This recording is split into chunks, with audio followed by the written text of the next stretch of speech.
വളരെ ശ്രദ്ധിക്കണം. സത്യവിശ്വാസികൾ എന്നല്ല പറയുന്നത്, താഴെ പറയുന്ന ഗുണമുള്ളവർ മാത്രമാണ് സത്യവിശ്വാസികൾ. സുബ്ഹാനല്ലാഹ്, സുബ്ഹാനല്ലാഹ്. നമ്മൾ ആ ആയത്തിനെ കുറിച്ച് ചിന്തിച്ചിട്ടുണ്ടോ? അല്ലാഹ് പറയാണ്, താഴെ പറയുന്ന ഗുണങ്ങളുള്ളവരേ മുഅ്മിനാകൂ എന്ന് വന്നാൽ ഇനി പറയാൻ പോകുന്ന ഗുണം നമുക്കുണ്ടോ എന്ന് ഞാനും നിങ്ങളുമാണ് സ്വന്തത്തോട് ചോദിക്കേണ്ടത്. ആരാണ് മുഅ്മിനുകൾ?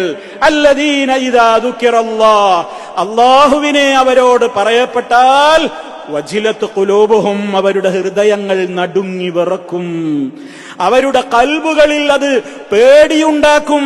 വൈദാ തുലിയത്ത് അലൈഹിം ആയാതുഹു, അവന്റെ സൂക്തങ്ങൾ അവർക്ക് പാരായണം ചെയ്ത് കേൾപ്പിക്കപ്പെടുന്നതായാലോ സാദത്തുഹും ഈമാനാ, അവരുടെ ഈമാൻ അത് കാരണമായി അവർക്ക് വർദ്ധിക്കുകയും ചെയ്യും. ഈ രണ്ട് നിലവാരത്തിൽ നമ്മൾ എത്തിയിട്ടുണ്ടോ? ഞാൻ നിങ്ങളോട് ചോദിക്കുക, അപ്പൊ മനസ്സിലാകും. അതാണ് ആത്മപരിശോധന എന്ന് പറയുന്നത്. എത്തിയിട്ടില്ലെങ്കിൽ അങ്ങോട്ട് എത്തിയിട്ട് വേണ്ടേ നമുക്ക് മരിക്കാൻ? ഇത് നമുക്കുള്ള കിതാബല്ലേ, വേറൊരാൾക്കുള്ളതല്ലല്ലോ. എങ്കിൽ മരിക്കുന്നതിന്റെ മുമ്പ് അങ്ങോട്ട് എത്താനുള്ള മാർഗം എന്താണെന്നറിയോ? ഇത് പഠിക്കുക, അള്ളാന്റെ കലാമ് പഠിക്കുക, അപ്പൊ സ്വർഗം കിട്ടും. അങ്ങനെയുള്ളവർക്ക് മാത്രമാണ് സ്വർഗം എന്ന് അള്ളാഹു പറഞ്ഞിട്ടുണ്ട്.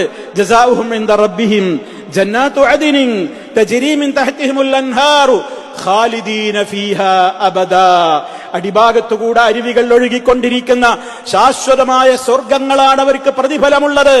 അതും എല്ലാവർക്കും കിട്ടൂല. ദാലിക ലിമൻ ഖശിയ റബ്ബഹ്, യജമാനനായ തന്റെ റബ്ബിനെ പേടിച്ച് ജീവിച്ചവർക്ക് മാത്രമേ അത് കിട്ടുകയുള്ളൂ. അള്ളാഹു നമ്മെ അവരിൽ ഉൾപ്പെടുത്തുമാറാകട്ടെ. അതുകൊണ്ട് സഹോദരങ്ങളെ, ശുദ്ധ റമദാൻ കഴിഞ്ഞിട്ട് എന്നോ അടച്ചു വെച്ചിട്ടുണ്ടാകും നമ്മിൽ പലരും വിശുദ്ധ ഖുർആൻ.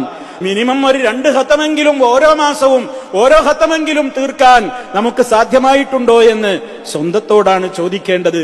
എന്തിന്? ഖശിയത്ത് വർദ്ധിക്കാൻ, റബ്ബിനെ കുറിച്ചുള്ള ഭയഭക്തി വർദ്ധിക്കാൻ, അങ്ങനെ അള്ളാഹു ഇഷ്ടപ്പെടുന്നവരിൽ പൊരുത്തപ്പെടുന്നവരിൽ ഉൾപ്പെടാൻ. ഇല്ലെങ്കിൽ നമുക്ക് നാശമാണ്. മഹാനായ നബി സല്ലല്ലാഹു അലൈഹി വസല്ലമ, നമ്മുടെ ഉമ്മ ആയിഷ റളിയല്ലാഹു തആല അൻഹ പറയുന്നുണ്ട്, അള്ളാന്റെ റസൂൽ ഒരിക്കൽ രാത്രി നിസ്കാരത്തിൽ ഒരായത്തോതിയിട്ട് അങ്ങനെ നീണ്ട് കരയുകയാണ്. താടിരോമങ്ങൾ നനഞ്ഞു കുതിരുവോളം അവിടുന്ന് നീണ്ട കരച്ചിൽ. നിസ്കാരം കഴിഞ്ഞപ്പോ ചോദിക്കപ്പെട്ടു, അള്ളാന്റെ റസൂലെ, എന്തിനാ നിങ്ങൾ ഇങ്ങനെ കരയുന്നത്? സർവ്വപാപങ്ങളും പൊറുക്കപ്പെട്ട വ്യക്തിത്വമല്ലേ അങ്ങന്ന്? അപ്പോൾ അവിടുന്ന് പറഞ്ഞ വാചകം നമ്മൾ മറക്കരുത്. അള്ളാന്റെ റസൂല് പറഞ്ഞു, ഇന്നത്തെ രാത്രി എനിക്കൊരായത്തിറങ്ങിയിട്ടുണ്ട്. നസലത്ത് അലയ്യ ആയ, ഇന്നത്തെ രാത്രിയിൽ എനിക്കൊരായത്തിറങ്ങിയിട്ടുണ്ട്. എന്നിട്ട് പറഞ്ഞ വാചകം, വൈലുൽ ലിമൻ ഖറഅഹാ വലം യതഫക്കർ ഫീഹാ, ആ ആയത്തിനെ കുറിച്ച് ചിന്തിക്കാതെ അത് പാരായണം ചെയ്യുന്നവർക്കാണ് സർവനാശവും. ആ ആയത്തിനെ കുറിച്ച് ചിന്തിക്കാതെ അത് പാരായണം ചെയ്യുന്നവർക്കാണ് നാശം. എന്നിട്ട് ആ വചനം ഓതി, ഇന്ന ഫീ ഖൽഖിസ് സമാവാതി വൽ അർദി വഖ്തിലാഫിൽ ലൈലി വന്നഹാരി ലആയാതിൽ ലിഉലിൽ അൽബാബ്. സൂറത്ത് ആല ഇംറാന്റെ 190-ാമത്തെ ആയത്ത് അല്ലാഹുവിന്റെ റസൂല് പാരായണം ചെയ്തു. എത്ര തവണ നമ്മളതൊക്കെ ഓതി നമ്മൾ ചിന്തിക്കുവോ? ആലോചിക്ക് സഹോദര, ഇത് നമ്മുടെ കാര്യമായി പറയുന്നത്. അതുകൊണ്ട് വിശുദ്ധ ഖുർആനിനോടുള്ള ബന്ധം അരക്കിട്ട് ഉറപ്പിക്കുക. ഒരു വിട്ടുവീഴ്ച ആ കാര്യത്തിൽ ഇല്ല കേട്ടോ. ഖബറിൽ പ്രത്യേകം ചോദ്യമുണ്ട്, യാതൊരു സംശയവും ആ കാര്യത്തിൽ വേണ്ടതില്ല. ഓരോരുത്തരും അവരവരുടെ കാര്യം നന്നായി ശ്രദ്ധിച്ച് ഖുർആനിന്റെ പഠന വീതിയിലേക്ക് മുന്നേറിക്കോളൂ. അള്ളാഹു നമുക്ക് തൗഫീഖ് പ്രദാനം ചെയ്യുമാറാകട്ടെ. പാപങ്ങളും തെറ്റുകുറ്റങ്ങളും പൊറുത്തു തരുമാറാകട്ടെ.